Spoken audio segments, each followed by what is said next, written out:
धन धन सतगुरु तेरा ही आसरा। प्यारे सतगुरु जी की प्यारी साथ संगत जी, आप सभी का स्वागत है रूहानियत के दीवाने यूट्यूब चैनल में।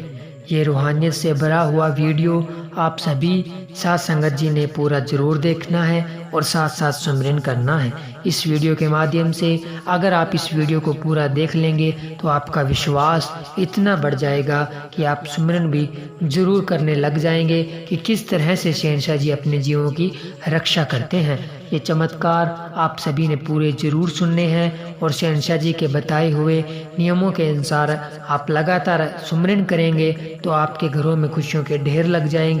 और जो हम अब आपको ये रूहानियत से भरा हुआ चमत्कार सुनाने जा रहे हैं तो आप सभी ने इसके साथ साथ भी सुमिरन करना है ताकि आपको डबल फल मिल सके। बहुत ही ज़बरदस्त रूहानियत से भरा हुआ वीडियो होने वाला है, तो आप सभी ने इस वीडियो को पूरा ज़रूर देखना है जी और आगे से आगे शेयर ज़रूर करना है जी।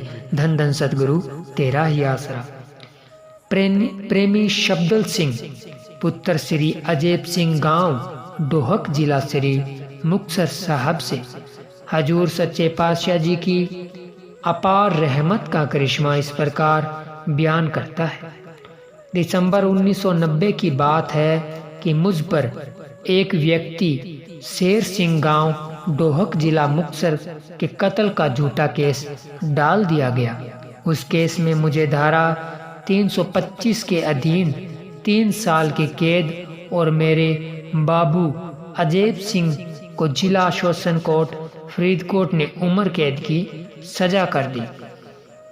मैं इस फैसले के विरुद्ध पंजाब और हरियाणा हाई कोर्ट चंडीगढ़ में अपील दायर कर दी, पर हाई कोर्ट ने मेरी अपील न मंजूर करते हुए मुझे भी उम्र कैद दफ़ा 302 के अधीन कर दी।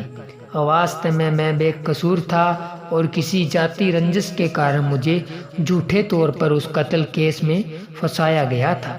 मुझे बचाव का कोई रास्ता नज़र नहीं आता था। आखिर थक हार कर एक दिन मैं हजूर महाराज संत गुरमीत राम रहीम सिंह जी इंशाह के शरण में आ गया।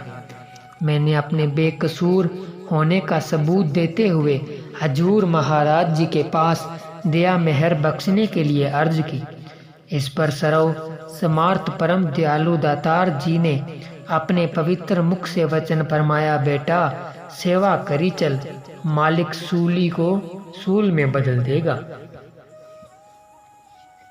इसके साथ ही शहंशाह जी ने मुझे सुप्रीम कोर्ट में अपील करने का भी हुक्म फरमाया। सबूतों या गवाहियों के आधार पर या फिर अन्य टेक्निकल नुक्तों के कारण दुनिया की अदालतें कभी कभी शायद असली मुजरिम तक न पहुंच सकें और यह भी हो सकता है कि असली की जगह निर्दोष व्यक्ति भी बंध जाते हैं। जैसे कि इस कत्ल केस में मुझे भी उम्र कैद की सजा हो चुकी थी, जबकि असल में मैं इस कत्ल में शामिल नहीं था। पर कुल मालिक अल्लाह वाहिगुरु के सच्चे दरबार में तो हर किसी को इंसाफ ही मिलता है। प्रभु की दरगाह में सच झूठ का सही नितारा हो जाता है। मालिक की तरफ से किसी निर्दोष को सजा नहीं दी जाती, बल्कि दोषी जीव ही सजा भुगतते हैं। सतगुरु तो रहमतों का समुंदर है, किए हुए कर्मों की सजा तो बेशक हर जीव को भुगतनी पड़ती है, पर सतगुरु अपनी रहमतों के भंडार में से उस हर जीव पर रहमतें करता है जो अति अधीन दीन बनकर उसके दर पर आकर गिर पड़ता है।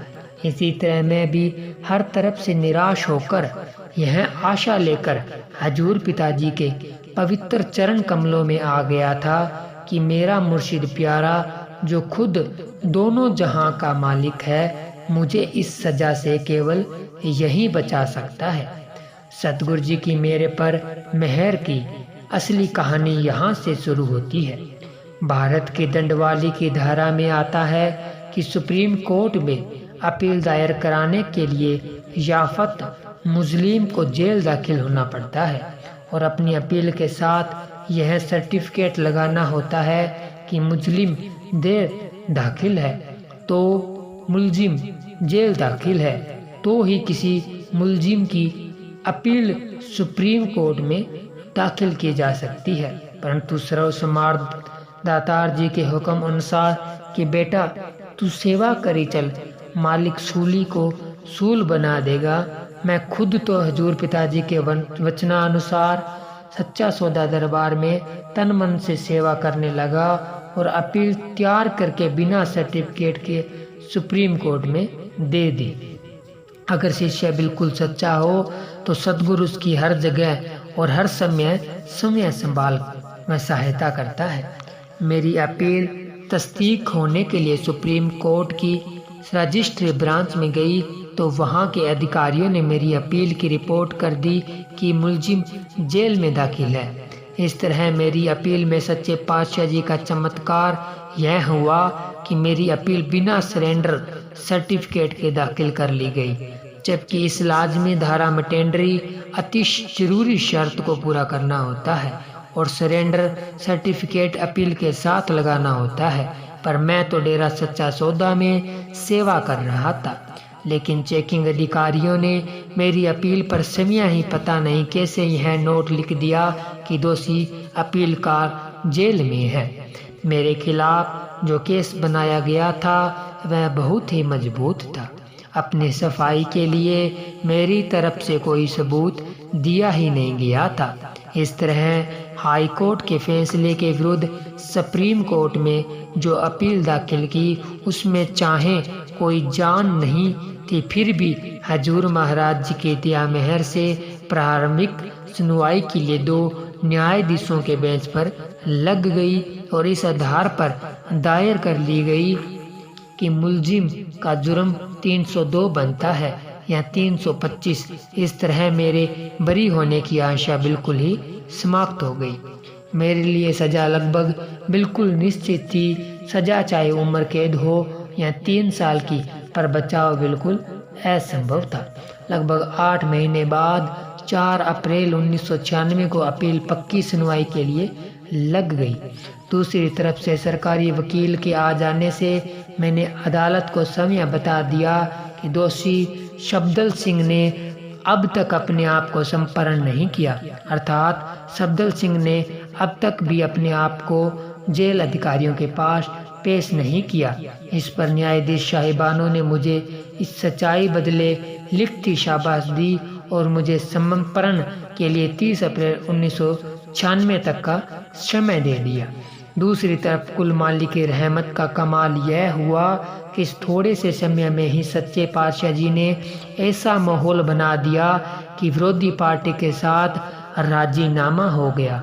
तिथि 9 जुलाई 1996 को वह राजीनामा न्यायाधीश साहिबानों को पेश कर दिया गया और केस 9/8/1996 को अंतिम सुनवाई के लिए लग गया।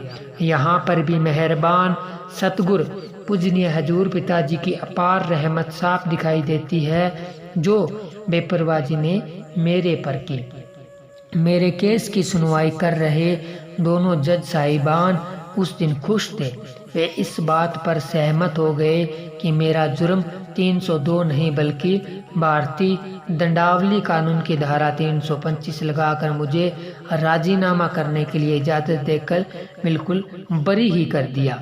हालांकि विरोधी पार्टी के वकील उस दिन पहले सुप्रीम कोर्ट में नहीं जाना चाहते थे, परंतु मेरे पर कुल मालिक की पूरी दया थी और मेरा सारा काम हजूर पिताजी कुल मालिक स्वयं कर रहे थे। इसलिए उन्होंने कहा वहाँ पर उपस्थित होना ही पड़ेगा। अदालतों में अक्सर यह भी देखा व सुना जाता है कि अदालतों की तरफ से आमतौर पर काटी हुई कैद एडजस्ट करके बरी कर देते हैं या दूसरी पार्टी को 1-2 लाख रुपए मुआवजा दिला देते हैं, परंतु मेरे सिर पर सच्चे पातशाह जी की दया मेहर भरा हाथ था और मुझे दरबार में सेवा करने का भी वचन था। इसलिए मुझे इस प्रकार की किसी भी खुशामद या उलझन का सामना नहीं करना पड़ा, बल्कि सुप्रीम कोर्ट से भी बेदाग बरी होकर 16 अगस्त 1996 को मैं डेरा सच्चा सौदा पुद्रवाली हजूर पिताजी के चरण कमलों में जा पहुंचा। मैंने हजूर पिताजी का लाख लाख धन्यवाद किया। हजूर पिताजी ने वचन फरमाए, बेटा तेरी सेवा का फल है, तू तो सच्चा था, यह तो मल सिंह की फांसी टूटी थी या तू बरी हुआ है। प्रेमी महेंद्र सिंह जो Joshi advocate supreme court Punjab व हरियाणा हाई कोर्ट चंडीगढ़ इस समय के दौरान मेरे केस से पूरी तरह संबंधित रहे, वह समय इस बात को स्वीकार करते हैं कि तू केवल वाली दो जहान परम दयालु दातार सर्वसमर्थ हजूर पिताजी की दया मेहर से ही उपरोक्त केस में से साफ बरी हुआ है, जबकि हाई कोर्ट ने दफा 302 लगाकर मुझे उम्र कैद की सजा कर दी थी। पर सब कुछ करण करावन हार कुल मालिक हजूर पिताजी ने मुझे सेवा में लगाकर मेरी सूली को सूल बना दिया और यहाँ तक कि उस सूल की चुभन का भी एहसास नहीं होने दिया, साथ ही सूल का निशान भी मिटा दिया।